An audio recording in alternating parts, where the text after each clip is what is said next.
Siapa sini yang percaya dosanya semua sudah diampuni Tuhan? Oke. Siapa yang percaya kalau Tuhan Yesus datang semua terangkan? Puji Tuhan. Itu yang paling perlu. Apa ada gunanya dapat dunia ini kalau jiwa binasa? Amin, saudaraku. Tapi pada malam ini mari kita bersungguh-sungguh hati mengerjakan keselamatan kita. Sebab sudah kita selamat, sudah kita lahir baru, ada rencana Tuhan dalam hidup kita. Tentunya saudaraku diampuni itu sudah hebat. Tetapi betapa baiknya Tuhan itu sesudah kita diampuni, ada lagi rencananya yang luar biasa bagi kita. Ada masa depan kita yang penuh pengharapan. Baik di bumi ini sampai nanti sesudah kita tinggalkan bumi ini. Masa kekekalan. Haleluya. Nah saudaraku, saya saudara dipanggil Tuhan untuk keselamatan, tetapi dipanggil Tuhan juga untuk menjadi alatnya di dunia ini.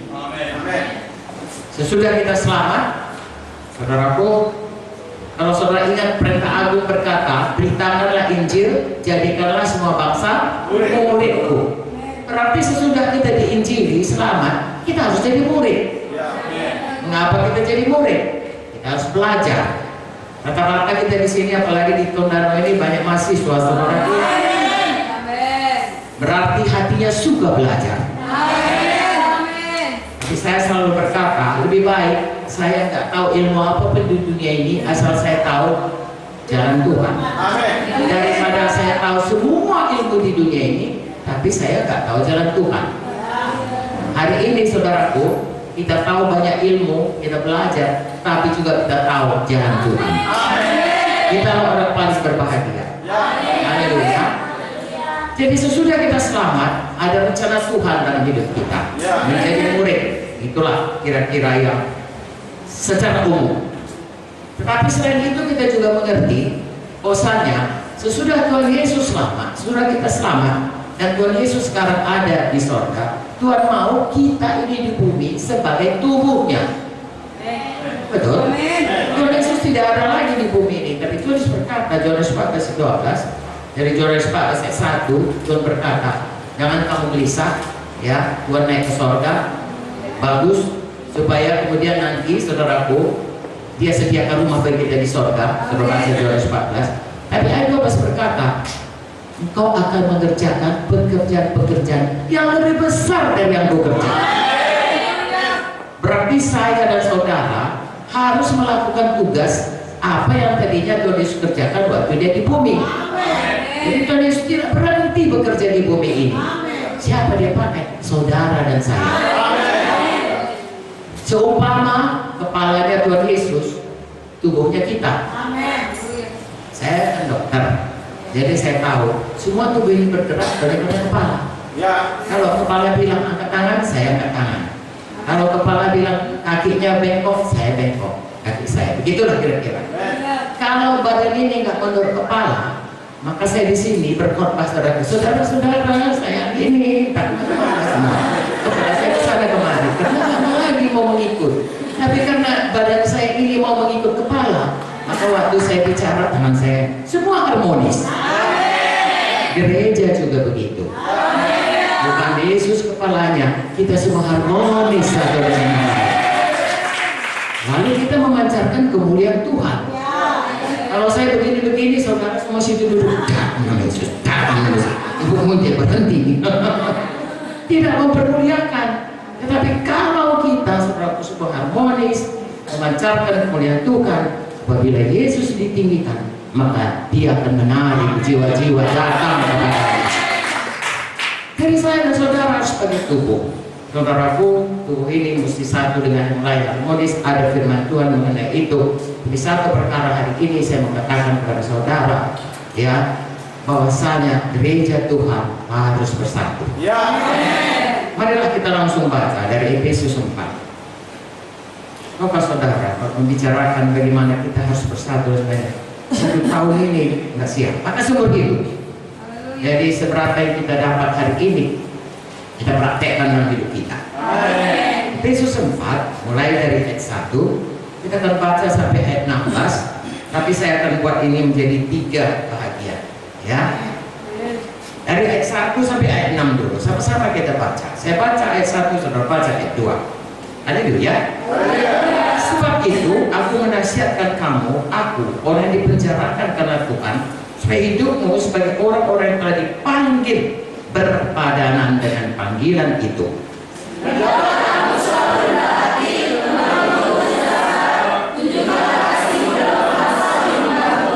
Dan berusahalah memelihara kesatuan roh oleh ikatan damai sejahtera.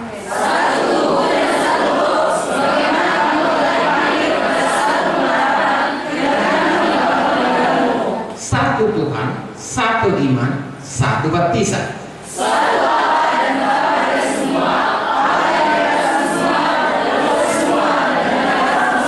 Sampai di sini dulu. Kalau saudara baca kepalanya, kesatuan jemaat dan karunia yang berbeda-beda. Ayat 1 sampai ayat 6 ini mengenai kesatuan jemaat. Sekali lagi saya katakan, tubuh saya ini harus bersatu. Tidak bisa kaki saya jalan-jalan sendiri di sini. Lagi saya korban kaki saya yang kiri gigi sendiri jalan. Tidak bisa, saudara. Atau kuping saya jalan-jalan, saudara lari semua. Maka banyak orang lari dari gereja. Kalau gereja tidak bersatu, saudara. Ya, bisa saudara ngerti ya? Maka perlu kita bersatu. Kalau saudara baca ini, sebenarnya kuncinya di sini adalah kasih. Kasih itu mempersatukan. 1 Korintus 14, 1 Korintus 13 ayat 4 sampai 7. Kasih itu murah hati, rendah hati, tidak mentingkan diri, dan seterusnya. Jadi saudara, kasih itu kalau dalam Alkitab bukan hanya sekedar perasaan-perasaan amat, ya. Aku mengasihimu, enggak. Kasih kalau kita ini seperti kasih Yesus mau mati untuk kita. Kita pun kalau kasih mau mati untuk saudara kita. Makanya di sini dikatakan saudaraku, ya, ayat 1 tadi hendaklah hidupmu berpadan. Ayat 2 harus selalu, coba saudara baca ayat 2, hendaklah kamu selalu rendah hati, lemah lembut, sabar, tunjukkan kasihmu dalam hal saling membantu. Nah sampai di sini aja ini harus terpraktekkan. Dan ini nggak mudah saudara, kita harus menyangkal diri. Rendah hati, wah saya rasa semua manusia saudaraku, kalau dulu sebelum selamat semua dipengaruhi Lucifer, sombong. Dosa Lucifer itu sombong. Ya, aku mau meninggikan diri. Kita kadang-kadang juga tanpa sadar sudah selamat pun. Saya juga semua orang. Kalau si Anu suaranya bagus, kita mau lebih bagus. Kalau si Anu pelayanannya mana, kita mau lebih benar. Untuk kita, bukan untuk Tuhan. Itu namanya sombong. Tidak, kita mau selalu rendah hati. Mau lembut hati. Dia belajar kepadaku. Matius 11 ya. Belajar kepadaku. Aku ini rendah hati dan lemah lembut, supaya sentosa jiwa kita. Amin. Itu saudaraku harus menyangkal diri, mengangkat salib, ikut Yesus tiap hari. Karena cuma Yesus teladan kita. Untuk rendah hati, lemah lembut, perlu Yesus menguasai kita. Sebagai nyanyian kita dari Yesus segalanya bagi kita. Haleluya. Sabar. Ya, kadang-kadang orang namanya sabar tapi dia nggak sabar. Namanya damai tapi nggak damai. Namanya sejahtera tapi tidak pernah sejahtera. Saudaraku, Yesus itu Raja Damai. Biarlah damai menguasai hati. Tuhan itu panjang sabar. Ya, hingga dia tidak langsung saudaraku yang hukum seorang. Dia tunggu lama orang bertobat. Kita pun seperti Tuhan Yesus, kita pun panjang sabar. Tunjukkan kasih saling membantu. Di dunia ini bukan saling membantu, saling menghancurkan. Itu pekerjaan setan. Saling membantu. Haleluya. Nah, berusaha ayat 3, berusaha memelihara kesatuan roh oleh damai sejahtera. Roma 12 berkata, saudaraku, kalau itu bergantung kepadamu, hendaklah engkau berdamai dengan semua. Ya. Dalam khotbah di bukit dikatakan, kalau orang minta 1 mil, kau jalan 2 mil. Kalau orang minta jubahmu, baju semua, sampai hanya tinggal baju dalam. Begitulah kira-kira kita. harus banyak sabar, harus selalu damai, harus selalu rendah hati, harus membuat hati. Itu harus dipraktekkan seumur hidup. Nah, kasih bukanlah kasih kalau tidak dipraktekkan. Iman bukanlah iman kalau tidak dipraktekkan. Kata Vicky. Tidak diucapkan, tidak dipraktekkan. Kasih pun saudaraku harus diucapkan dan dipraktekkan. Hati-hati dalam Alkitab ada firman Tuhan berkata, Markus 7, orang ini menyebut mulutnya, dari mulutnya dia berkata, ya, mengasihi Tuhan, tapi hatinya jauh daripada. Jangan begitu. Ya, kita adalah orang-orang yang punya integritas.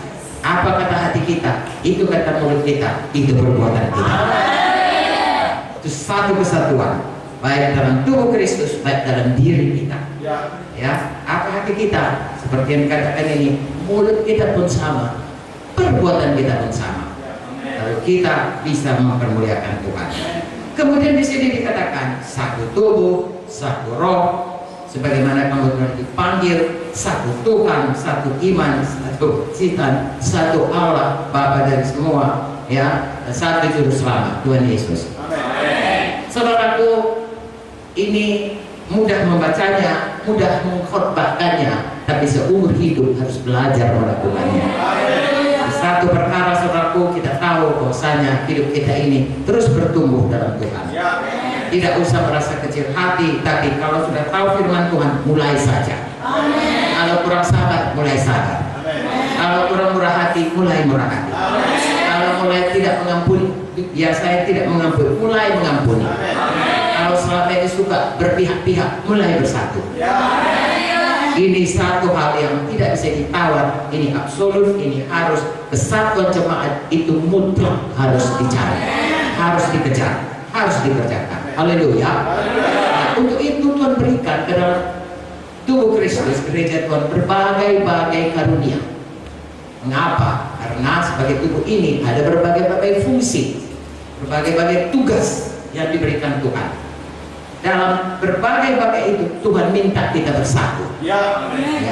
Nanti saya akan terangkan sedikit saudara, supaya saudara dapat gambaran di mana letak saudara. Ya, kalau kaki jadilah kaki, kalau tangan jadilah tangan, kalau hidung jadilah hidung, kalau hidung ditembul di sini, wah, sudah cantik. Ya. Harus di tempatnya masing-masing. Mari kita baca dari ayat 7 sampai ayat 10 menyatakan Tuhan Yesuslah yang memberikan semua karunia itu. Kita baca saja dari ayat 11. Saya baca 11, saudara baca 12 dan seterusnya.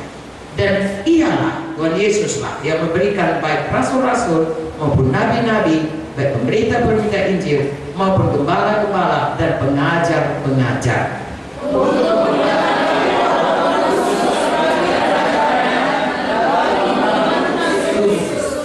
Sampai kita semua telah mencapai kesatuan iman dan pengetahuan yang benar tentang Allah, kedewasaan penuh dan tingkat pertumbuhan yang sesuai dengan kepenuhan Kristus.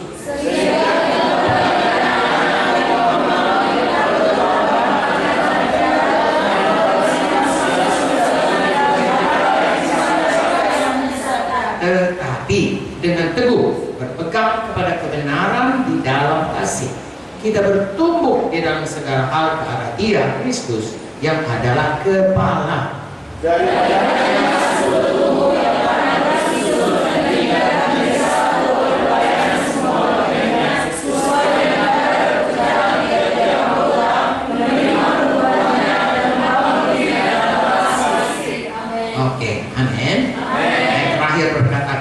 Daripada Tuhanlah, ya, seluruh tubuh, seluruh kita, gereja Tuhan, rapi tersusun, ya, diikat menjadi satu oleh pelayanan semua bagiannya.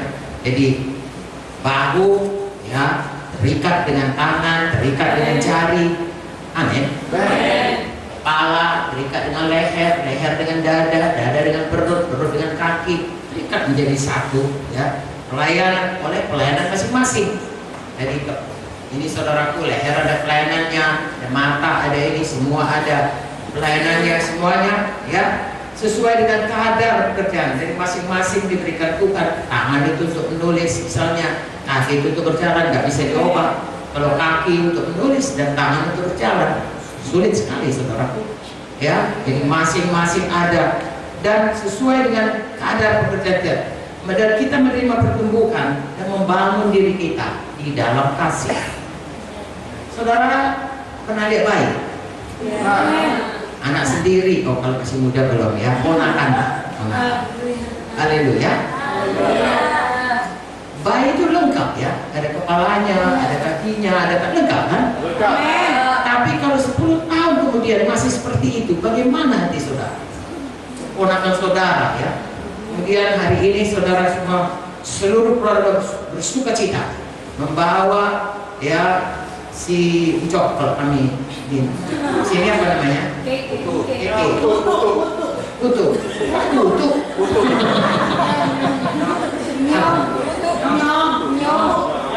Nion?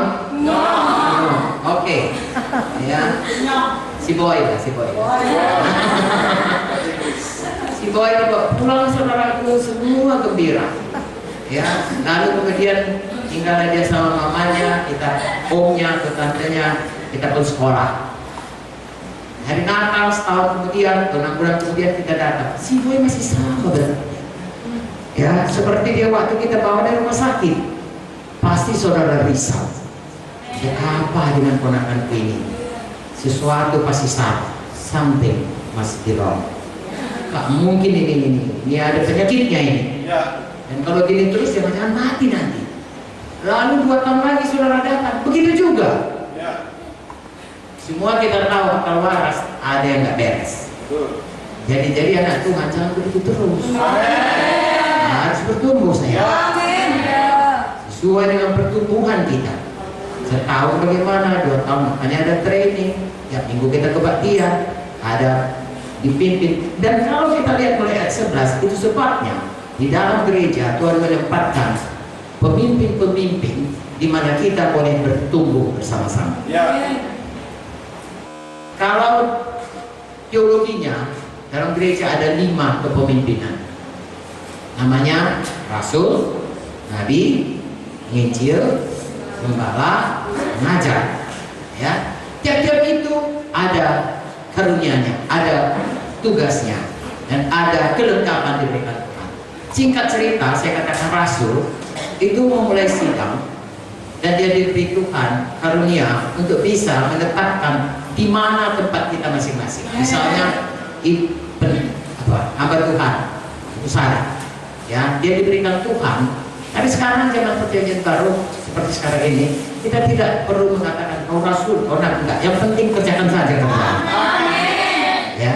Lalu Ibu Sari menempatkan saudara, kau jadi presiden, kau jadi tukang sapu saja. Kau pergi jadi pemimpin kelompok saudara, itu karunia diberikan. Dan yang lain harus mengikut. Itulah Tuhan menempatkan, ada tugas, ada otoritas. Lalu kemudian ada nabi-nabi, ya. Kalau dibilang nabi maka dia ya. Di rumah Tuhan dulu di perjanjian lama. Perjanjian baru nabi-nabi dia punya karunia untuk menentukan bagaimana sidang itu berjalan.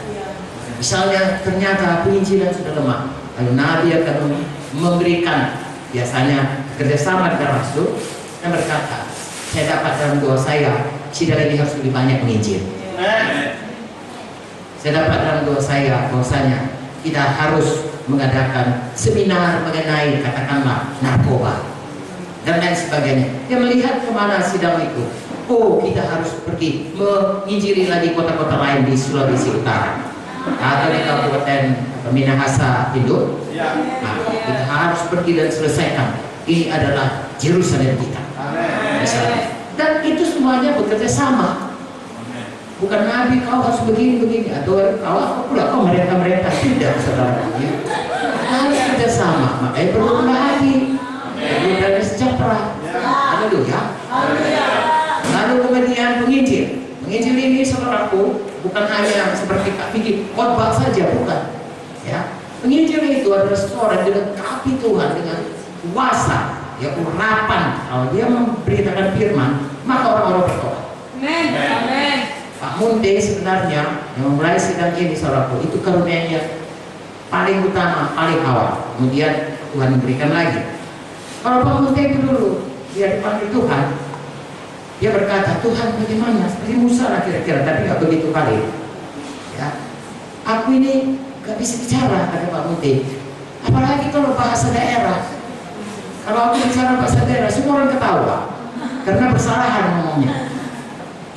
Dan aku pernah memimpin satu acara ulang tahun kawanku, gagal total. Semua berantakan. Jadi Tuhan gimana kalau aku semangat? Karena Tuhan bilang, beritakan Injil. Lalu Tuhan berkata kepada Pak Munte, kau berikan kuasa, otoritas, dan kapan kau bicara, kau panggil orang bertobat. Amin. Dari mulai dia melayani sampai akhir hidupnya. Dan selama saya menikah dengan Pak Munte, saya belum pernah lihat kebaktian manapun kami orang-orang tidak bertobat. Selalu ada orang maju untuk berdamai dengan Tuhan. Itu warisan klien dari Bapak.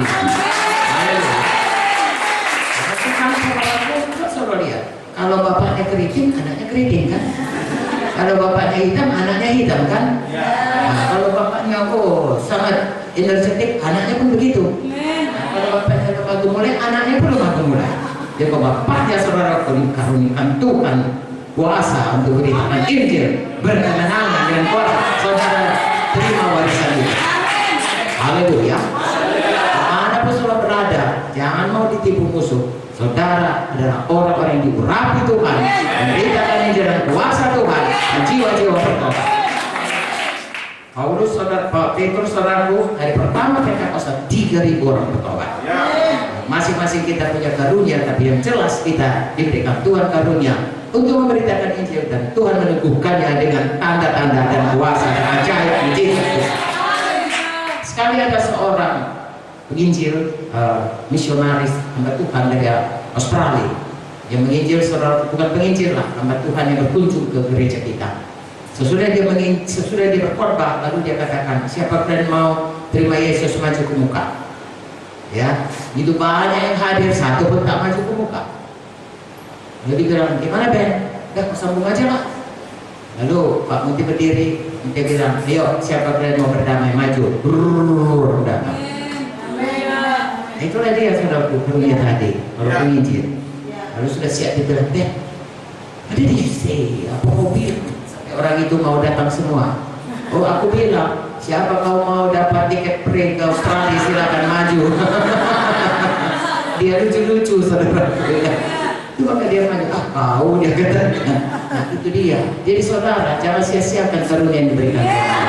Mari selalu beritakan Injil, terimalah saudaraku, kuasa diberikan Tuhan, biarlah jiwa-jiwa semua datang kepada Tuhan Yesus. Itu dia karunia Tuhan. Kalau saudara karunia Tuhan untuk jadi penginjil, saudara bukan saja kalau berkhotbah atau bersaksi di kuasa Tuhan, tapi saudara punya karunia menggerakkan penginjilan di gereja Tuhan. Ya, saudara bicara orang-orang. Kalau Kak Vicky saudaraku di English service, dia bilang aja, Vicky kena menginjil, tiap minggu ada jawaban. Nggak ngerti orang bahasa Inggris. Brothers and sisters kata, gini orang semua. Tapi waktu dikatakan mari maju, nggak pun ngerti. Diseret ke muka, ini kok dia ke muka.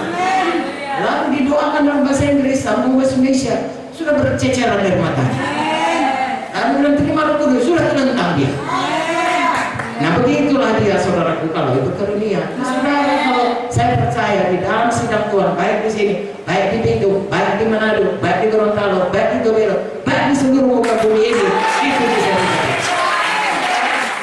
Bagian kita bertindak, percaya bertindak. Haleluya. Biarlah jiwa-jiwa diselamatkan. Ini karunia penginjil, saudara. Dikaruniakan harapan, saudara. Dikaruniakan jiwa-jiwa selamat, tapi saudara juga selalu membawa roh penginjilan. Ya, kemana pun saudara pergi, orang ikut sama saudara. Ayo kita menginjil, ayo. Kalau dulu Pak Munti bilang, ayo kita menginjil, semua ikut. Mama, nenek, ya, anak-anak, bayi-bayi pun ikut. Semua digendong mamanya. Ya, nah ini Ibu Sari tahu. Masuk gunung, turun gunung, ya, kemana ada babi hutan, ada harimau akar, tidak ada yang peduli. Ada dulu di kampung dia namanya si telinga satu, penjahat besar lari ke daerah itu. Cuping tonggak. Iya, cuping tonggak artinya telinganya cuma satu. Karena yang satu sudah dipancung, bukan dipancung oleh Petrus. Dia tahu semuanya. Karena jahatnya saudaraku penjahat ini, dan dia bersembunyi di kampung orang ini. Takut orang. Tapi Pak Munte bilang, ayo semua ayo saudara. Di mana sih cuping tonggak tidak orang peduli. Sebenarnya terus terang saja, sesudah mereka selamat, bukan setan, mereka takut kepada setan. Setan itu yang takut kepada semua orang kafir. Nah, demikianlah saudaraku, kalau kita sudah dikaruniakan Tuhan dengan karunia penginjilan, mari pakai. Itu seperti kalau tubuh tadi, sidang Tuhan itu seperti kaki, dia sedang berjalan mencari jiwa. Haleluya. Kalau dia mulut, saudaraku kerjanya menyanyi saja memuji Tuhan. Dan waktu dia menyanyi, orang-orang pun bertobat juga. Tapi kita disuruh Tuhan cari jiwa, jangan tunggu di gereja. Setiap kali kita menginjil, Tuhan berikan jiwa-jiwa selamat. Saya sendiri heran karena saudara, ya di praktek saya heran karena saya hanya baru cerita sedikit. Anak yang demam tadi sudah nggak demam lagi. Dari rumah dia kejam, sampai di situ nggak kejam lagi. Kenapa? Itulah karunia Tuhan kepada kita. Selalu disertai dengan tanda mujizat ajaib Tuhan. Haleluya. Rasul, Nabi, penginjil, kemudian gembala. Gembala itu saudaraku, udah pun 100 dombanya, 99 udah masuk, tinggal satu, ditinggalkan ya 99, mencari yang satu tadi. Yang kerjanya tak kemana-mana, saudaraku sudah patah kakinya, udah jatuh ke jurang, sudah ya itulah dicari gembala.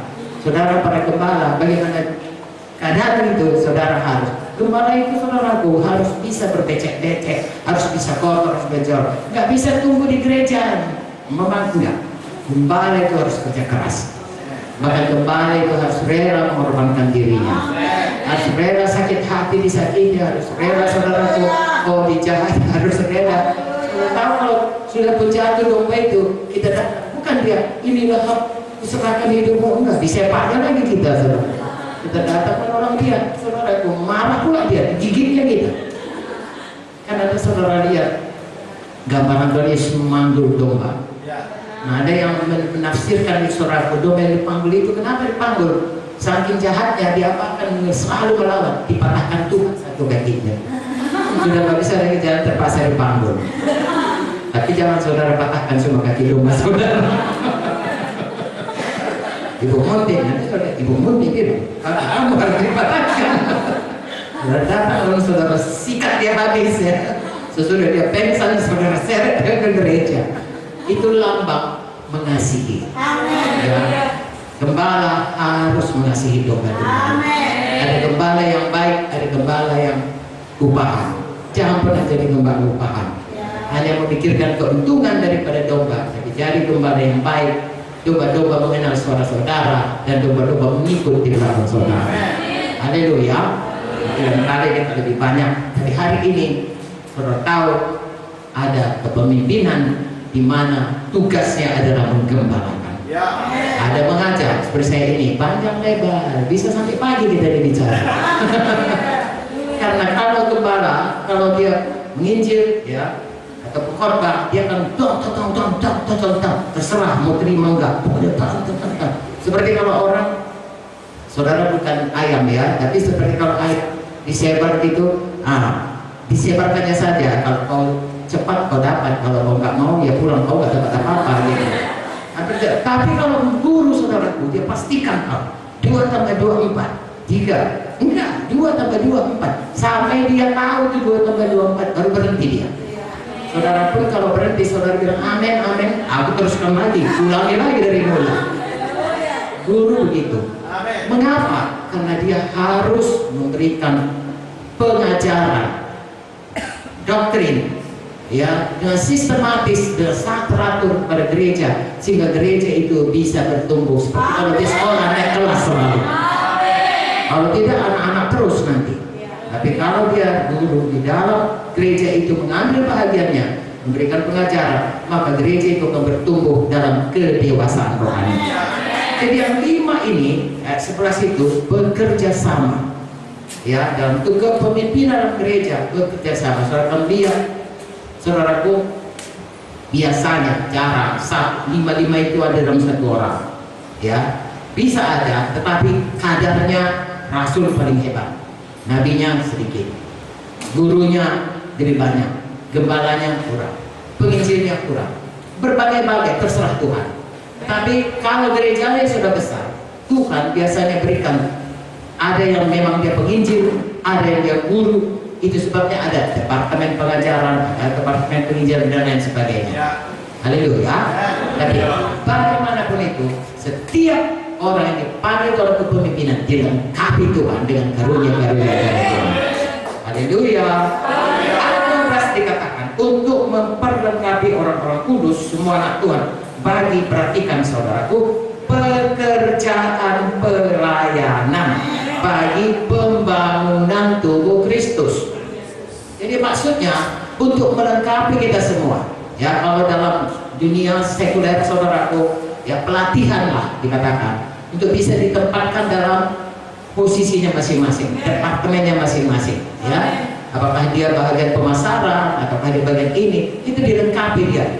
Gunanya ada pemimpin-pemimpin dan sidang untuk memulihkan semua mereka, untuk memperlengkapi mereka, ya, untuk pekerjaan pelayanan. Perhatikan perkataan bahasa Inggrisnya, the work of ministry. Ya, work itu pekerjaan. Jadi kalau orang kerja itu ada cirinya. Misalnya kalau kerja saya supir, itu saya kerja saya itu profesi saya itu supir. Ya, bukan kapan saya suka saya supir, kapan saya gas. Ini Pak Bernard ini menyupiri kami dari hari Senin. Dia bukan supir saudara, dia dulu ya. Jangan karena dia menyupirkan ini si supir, enggak saudaraku, dia hamba Tuhan. Cuma dia kesempatan ini dia supiri saya. Habis nanti dia tetap hamba Tuhan, dan bahkan hamba Tuhan yang lebih menyala-nyala lagi dari Tuhan. Pekerjaannya bukan supir. Kenapa? Karena dia tidak di situ, ya, profesinya bukan di situ, hidupnya bukan di situ, ya. Dia memang kalau dikatakan anak Tuhan, dia seorang saudara, ya, penyanyi. Setiap kali ada acara, saudara ikut terus, song leader terus, bukan kalau aku suka aku song leader, kalau aku lagi nggak suka sama Ibu Sari, bye bye. Nggak ada itu saudara. Memang di situlah dia. Amin. Kalau misalnya dia seorang bekerja di bank, coba kalau seorang bank teller deh, kalau dia suka saya datang, kalau nggak suka langsung dipecat saudara. Jadi kalau kita melayani di dalam tubuh Kristus, dalam gereja Tuhan, namanya itu pekerjaan. Itu pekerjaan yang tetap sampai ke surga. Jadi bisa ditinggalkan. Nah, sudah diam dan semua. Sukacita kita melakukan karena Tuhan yang memanggil kita. Tuhan yang menempatkan kita di situ. Dan perhatikan, ini mengenai pekerjaan ini, ya. Kalau namanya pekerjaan, ada jam kerjanya. Betul? Ya, kalau kami di rumah sakit ada jam jaganya. Mungkin jam pagi, atau siang, atau malam. Tapi itu udah tentukan, jam 8 sampai jam 2. Jam 2 sampai jam 10. Jam 10 sampai jam 8 pagi. Nggak bisa. Saya hari ini nggak mau ya jaga pagi, saya mau jaga siang. Atau saya mau jaga siang, nggak bisa. Kalau saudara sudah di situ, ada jam kerja, harus di situ. Sedangkan bawa ojek pun harus kan. Kalau misalnya ada orang ojek itu kan bisa hari ini kok mau enggak, dia harus teratur, dia harus pada jamnya juga, dia harus di situ. Kalau saudara guru pun gitu, apa saya jualan di pasar pun begitu. Nggak bisa, aku malam aja kan jualan, nggak ada orang datang. Ada jam kerjanya, ada kerjaannya yang harus ditekuninya dan harus rajin. Amin. Nggak bisa salah-salah, mocok-mocok, nggak bisa selalu. Kami kalau pergi ke bank, kalau kami datang pagi, semua rapi, dasi. Tapi kalau kami datang jam 4 sore, atau jam 3 sore, sering banyak kerja jam 3, semua udah out-outan. Rambutnya udah entah kemana-mana, dasinya entah kemana, bajunya sudah keringat, bau keringat lagi saudara. Ya, mengapa? Karena sepanjang hari kerja keras. Kalau tidak kerja keras, dia tidak punya kinerja yang baik, bisa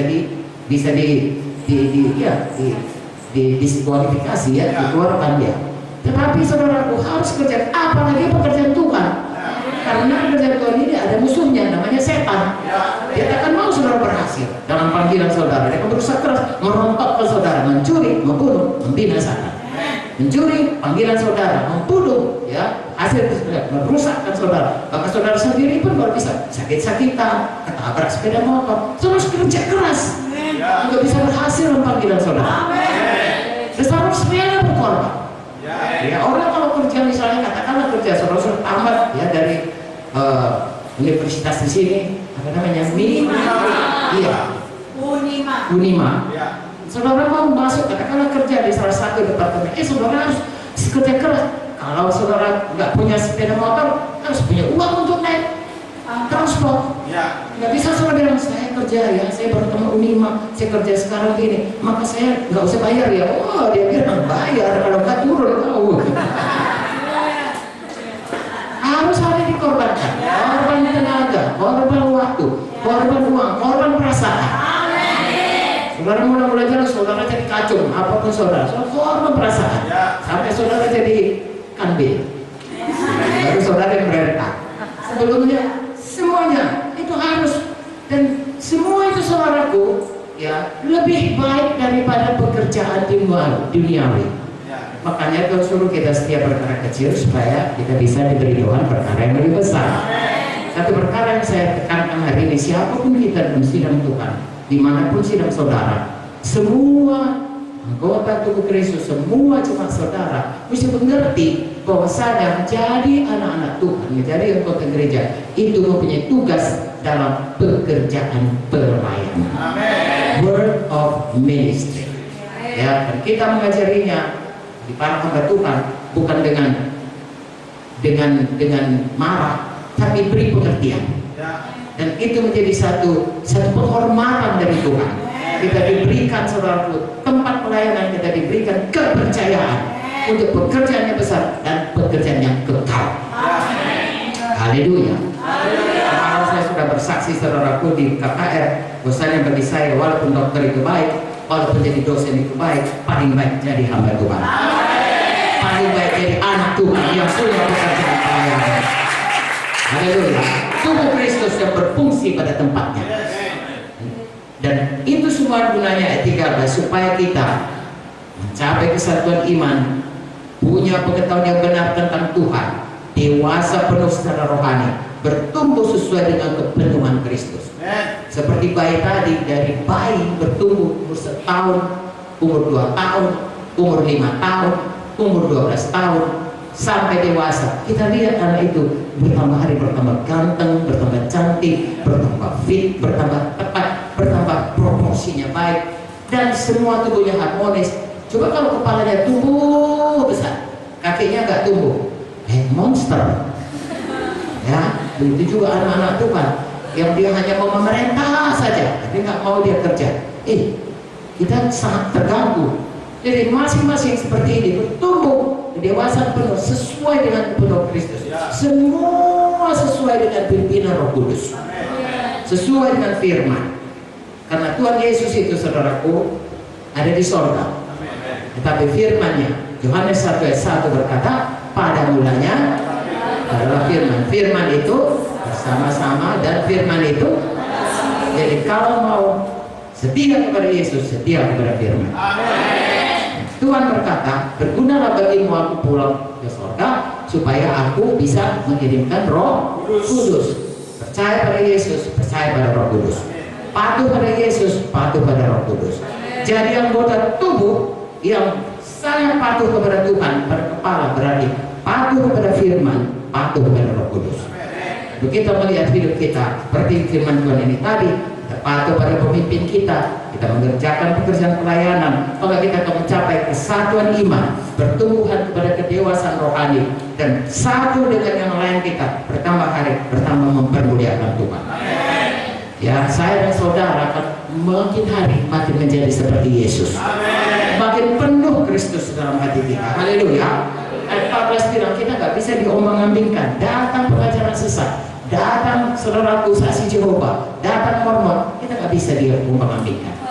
Atau datang kepercayaan lain, datang dukun-dukun, apa saja pun datang, kita sudah dewasa dan tidak bisa diombang-ambingkan oleh semua angin pengajaran lain, bahkan daripada setan sekali yang licik yang mau menipu kita. Tetapi ayat 15 berkata kita berpegang teguh pada kebenaran di dalam kasih.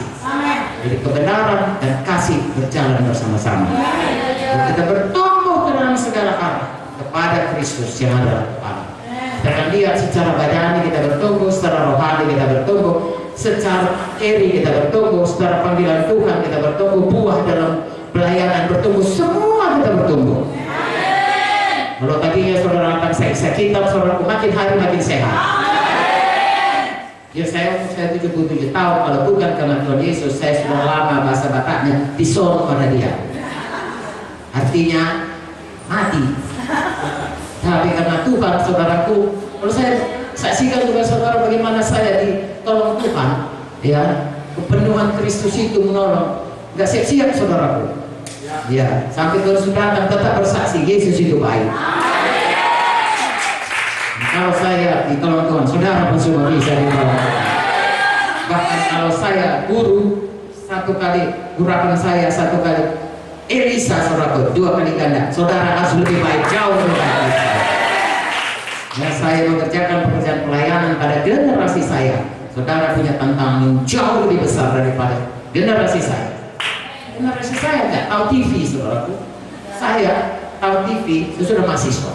Sudah tamat dokter lagi, TV-nya masih hitam putih. Dan acaranya hanya TV RI. Lalu datanglah TV warna, datanglah saudara ke semua SCTV, RCTI dan lain sebagainya. Itu sangat menggoda untuk tidak tidur semalaman. Ya, kalau dulu saya hanya sekali seminggu kami nonton film ini, sekali seminggu aja. Sekarang mau saudara nonton apa saja. Belum lagi tambah dengan segala gadget sekarang ini, sehingga seluruh dunia ini ada dalam telapak tangan saudara. Maksud saya di HP saudara. Saudara pergi ke restoran, saya belum pernah pergi ke restoran sini. Tapi kalau di Medan saudaraku, saya pergi ke restoran, satu meja itu mama, bapak, anak 2 atau satu keluarga, masing-masing sibuk saudaraku. Duduknya di meja itu, tapi orangnya ada yang satu di Hong Kong, ada yang satu semua masing-masing gitu. Heran sekali. Bagaimana itu mempersatukannya? Hanya satu saja mempersatukannya. Kalau semua ikut Tuhan, maka satu kesatuan. Kalau semua patuh kepada Tuhan, kalau tidak, masing-masing akan dikuasai oleh hatinya. Ya, apa kata hatinya? Itulah yang dipercayai. Kalau saudara sungguh-sungguh mengikut Tuhan, saudara lihat HP itu menolong saudara untuk melebarkan kerajaan saudara. Dan kali kita cerita hati. Haleluya. Jadi saya minta saudara tolong ya, seluruh ini generasi saudara, seluruh hidup saudara, biarlah seperti hati ini bertumbuh di dalam Tuhan. Jangan sampai HP itu menghalangi pertumbuhan saudara. Seharusnya itu menambah pengertian, menambah saudara menjangkau jiwa, menambah saudara firman Tuhan, menambah saudara lebih mengerti lagi bagaimana berjalan dalam bimbingan Tuhan, bagaimana memakai HP itu bagi kerajaan sorga. Haleluya. Jadi kita lihat di sini bahwasanya memang kita semua sebagai tubuh Kristus, kita harus bertumbuh secara pribadi dan dalam hubungan kita satu dengan yang lain. Haleluya. Saudara bisa baca lagi nanti di dalam ayat 17 sampai ayat 32, manusia baru. Jadi berubah. Saya dan saudara harus berubah. Dari mulai saudara lahir baru, mulai saya lahir baru, sampai kita dipanggil Tuhan, kita harus berubah. Roma 8:9 berkata, makin hari makin menjadi Yesus. Seperti Yesus. Harus berubah. Dan dalam perubahan itu kita makin bersatu. Kita makin dewasa. Kalau anak-anak saudaraku, dia egois. Anak-anak secara rohani pun egois. Makanya saudaraku, Tuhan berkata, jadilah seperti anak-anak di dalam iman. Anak-anak saudaraku, dia nggak peduli, dia percaya kali sama bapaknya. Ya, misalnya dia saudaraku ada di tangga itu, dia bilang tangkap papa, dia nggak peduli bapaknya entah di mana, dia lemparkan aja badannya. Dia pastikan bapaknya kemenangkannya, bapaknya pucat kacir menangkap dia. Ya. Saya lihat anak-anak saudaraku di kolam renang, kemudian dia direnang, banyak di kolam, apa dia katakan, dia lompatkan ya dirinya. Papanya yang sibuk mencari jangan sampai tenggelam si anak. Dia nggak tahu kalau dia bilang, papa itu udah siap Pak? Kalau udah siap, 1, 2, 3 baru lompat.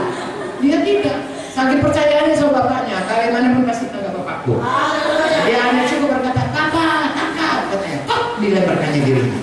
Jadi orang tuanya mencari supaya jangan sampai anaknya tenggelam. Mengapa? Dia punya iman. Tetapi saudaraku, kalau secara pengetahuan rohani kita anak-anak, firman Tuhan mengatakan jangan tetap tinggal anak-anak. Kenapa? Karena anak itu egois.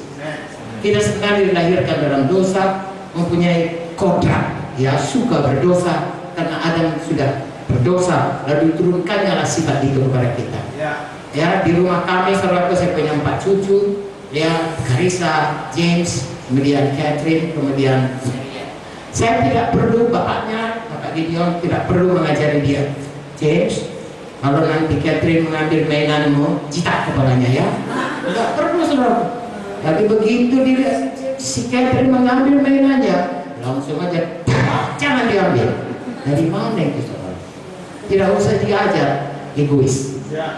Aku punya. Ya, saya ingat tuh Joyce sama Fikir sama Joyce sama Gideon kalau bertengkar soal itu teriakannya Yong Yunya, artinya Gideon yang punya. Ya, harus diperdamaikan. Kalau berdamai saya selalu suruh, ya damai, peluk kepalanya, tidak boleh lihat mata. Ya, harus diperdamai. Ya, itu harus dipelihara sampai sudah. Selalu dengan lain berdamai. Nah saudaraku, jangan jadi anak-anak terus, karena anak-anak itu egois. Amin. Ya, saudara akan terus egois dalam hidup saudara. Padahal untuk menjaga kesatuan, saudara harus bertumbuh dalam kasih saudara. Supaya gereja itu boleh bertumbuh, semua harus bertumbuh dalam kasih. Haleluya. Semua harus berubah. Apalagi dosa hukum 10, mulai dari menghormati orang, mulai dari jangan ada pada Allah yang lain. Kemudian mengasihi sesama saudaraku, menghormati orang tua, menghormati pemimpin dalam sidang saudara, mulai dari PKS saudara atau orang yang membawa saudara kepada Tuhan, abang-abang rohani saudara, ya PKS di sektor, kalau di Medan saudaraku, tim ministry, full timer, ya kemudian lembaga sidang saudara, ya tim kepemimpinan, saudara hormati. Kemudian jangan membunuh, jangan marah, karena memarah itu saudaraku itu membunuh. Salah satu Yohanes. Jangan marah. Nanti saya bacakan sebentar. Jangan mencuri, jangan berzina, jangan mencuri, jangan berbohong, jangan inginkan pada orang lain. Itu adalah hal-hal yang sebenarnya ya orang dunia pun tidak kuat. Apalagi jangan atur, harus dibuang dan berubah ya menjadi mengasihi dan bertambah-tambah mengasihi. Haleluya. Saudara baca ini saudaraku ayat 22. Ya, saya bacakan sebentar selalu. Kosannya kamu berhubung dengan kehidupanmu yang dulu harus menanggalkan manusia lama, menemui kebinasaan dan nafsunya menyesatkan. Manusia lama, sifat mementingkan diri harus dibuang. Supaya kamu dibaharui dalam roh dan pikiran, baharui dengan firman Tuhan, baharui dengan kepatuhan kepada Roh Kudus. Amin. Dan mengenakan manusia baru yang telah diciptakan menurut kehendak Allah dalam kebenaran dan kekudusan yang sesungguhnya, berubah menjadi seperti Yesus. Amen. Lalu ayat 25-32 beberapa nasihat dengan baik-baik saya. Karena itu buanglah dusta. Halo. Penyelidikan dalam dunia kekristenan mengatakan 90% orang Kristen masih bohong. Bohong kecil, bohong abu-abu. Tidak boleh ada dalam hidup kita. Ya dia rahasia, tidak dia rahasia. Lebih dari itu berasal dari dia. Saudaraku, lebih bagus saudara katakan hal sebenarnya apapun risikonya.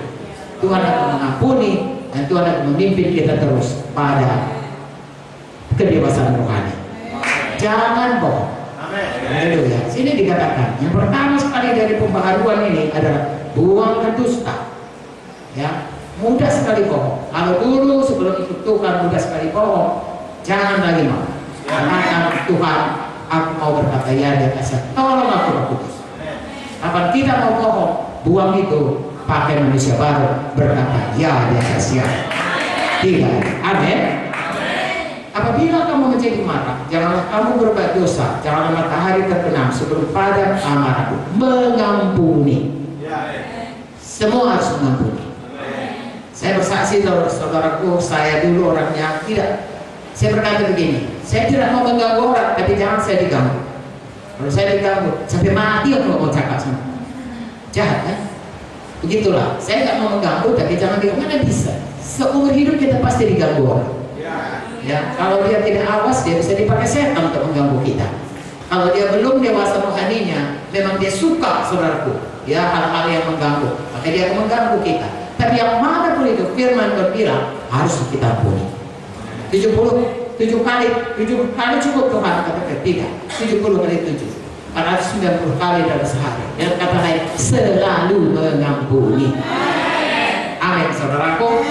Sebab mengapa? Ayat 27, jangan beri kesempatan kepada iblis. Karena kalau kita marah terus tidak mengampuni, saudaraku, firman Tuhan berkata, jangan marah, itu akan membawamu pada kejahatan. Iblis akan mengambil kesempatan, saudaraku, membuat kita dendam, membuat kita tidak mengampuni, bahkan kemudian, saudaraku, memberikan penyakit kepada kita.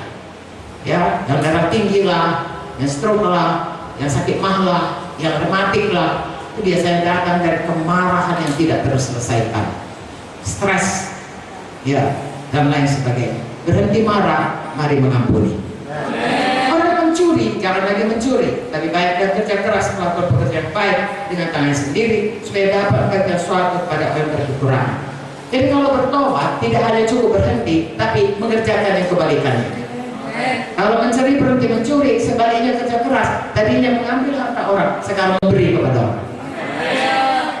Tadinya marah, berubah menjadi ramah. Jadi tadinya saudara mencuri, tadi sudah katakan, lalu kemudian memberi. Tadinya bohong, lalu berkata, ya di atas ya. Ya, haleluya. Bukan saja ya di atas ya, setiap perkataan yang memberkati. Berubah dia. Haleluya. Janganlah ada perkataan kotor keluar dari mulutmu. Pakailah perkataan baik membangun di mana perlu, supaya mereka yang mendengarnya roleh kasih karunia. Pakai mulut kita hanya untuk membangun dan mengatakan berkat dari orang lain. Hidup mati dikuasai lidah. Amin. Biar kita pilih kata Tuhan, pilih apakah kau pilih, hidup atau mati, kutuk atau berkat, gagal atau berhasil. Pilih selalu berkat, pilih selalu hidup, pilih selalu berhasil. Haleluya. Beruntung berhasil. Haleluya. Dan janganlah kamu mendukakan Roh Kudus Allah yang telah memeteraikan kamu menjelang hari penyelamatan. Haleluya. Roh Kudus itu sebagai panjang. Saudaraku, kalau saudara beli mobil, ya belum lunas, tapi kasih panjang, itu sudah milik saudara, nggak lagi bisa dikasih orang. Tapi saudara harus bayar harganya.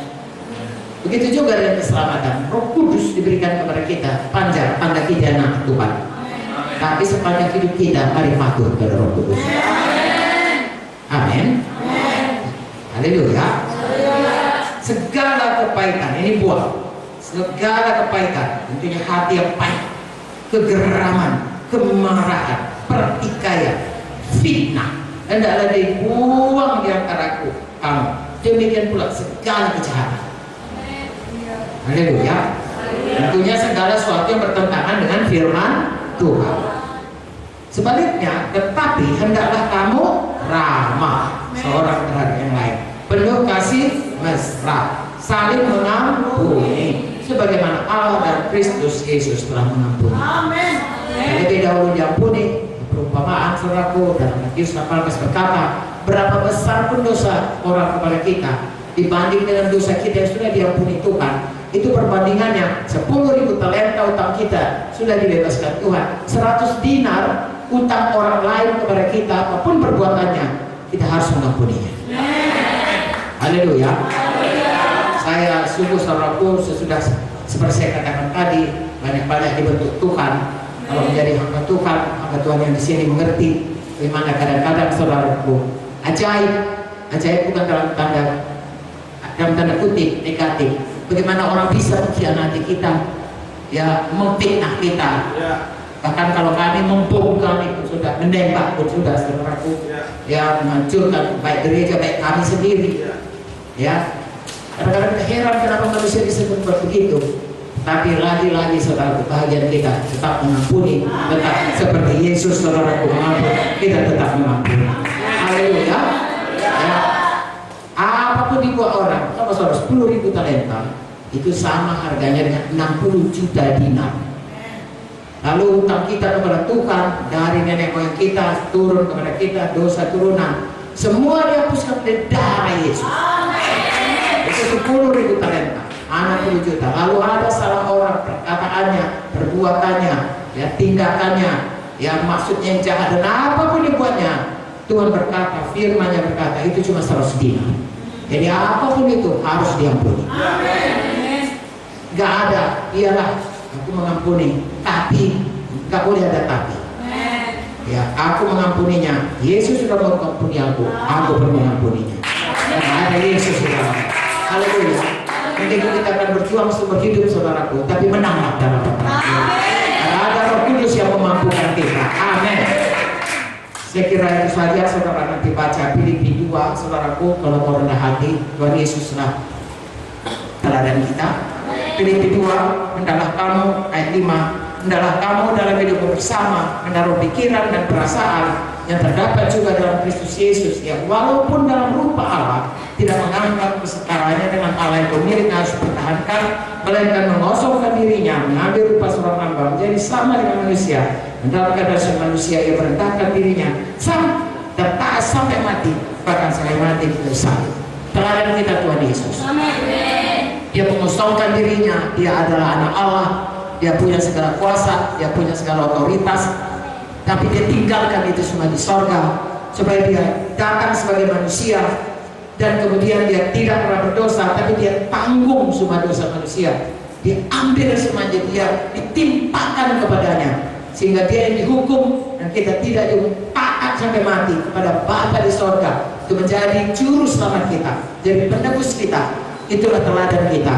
Jadi kalau Tuhan Yesus saudara sampai mati untuk menanggung dosa kita, saudaraku, mengampuni itu adalah hal yang sangat wajar sekali kita kerjakan.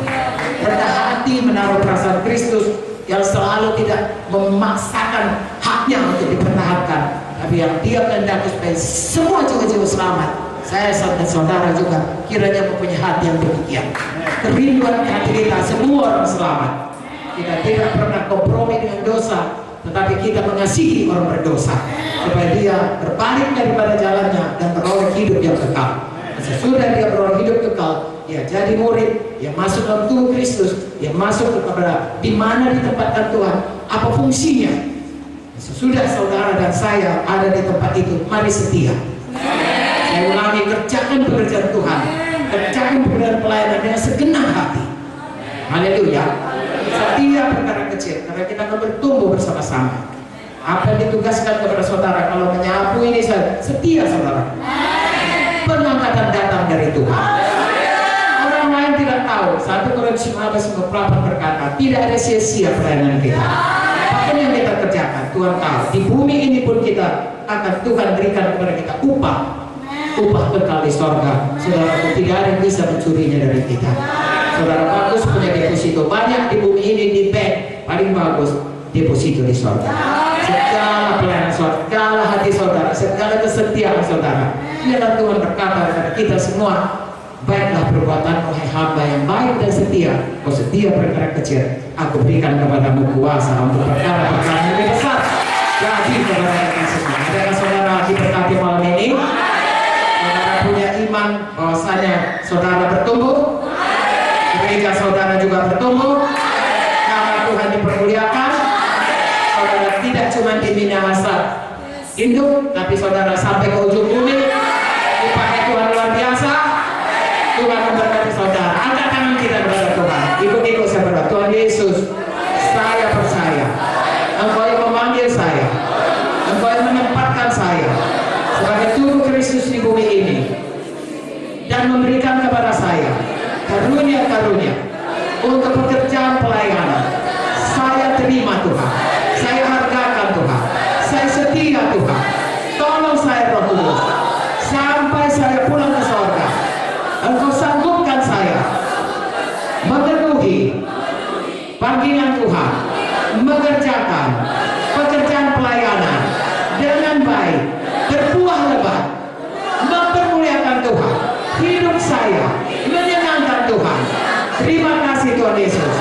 sebagai tubuh Kristus, kami maju terus bersama-sama, diikat oleh kasih Tuhan, mempermuliakan Tuhan, gerejamu bangkit Tuhan, jiwa-jiwa diselamatkan, jiwa-jiwa bertumbuh, jadi kepada gereja kami, di dalam nama Yesus, dijadikanlah Tuhan.